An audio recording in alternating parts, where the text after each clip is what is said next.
अस्सलामुअलैकुम। आज हम जमात सुवम का रियाज़ी मज़मून का पहला टॉपिक हिस्सा पहला हिंसी शक्लों का तारुफ़ ये सबक पढ़ेंगे।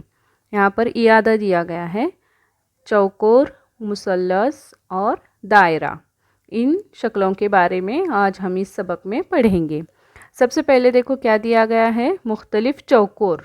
चौकोर मतलब यहाँ पर शक्ल दिखाई गई है जिसके 4 कोने होते हैं, चौकोर। ये है, ये भी है और ये भी 4 कोनों वाली शक्ल है। और ये मुख्तलिफ जसामत के हैं, छोटी बड़ी ऐसे मुख्तलिफ उसकी जसामत है, तो इसको चौकोर कहेंगे। फिर उसके बाद क्या है, मुख्तलिफ मुसल्लस दिए गए हैं जिसके 3 कोने होते हैं, मुसल्लस। ये भी है, ये भी है, ये भी देखो मुसल्लस है और ये भी मुसल्लस है। ये भी मुख्तलिफ जसामत के मुसल्लस दिखाए गए हैं। और उसके बाद है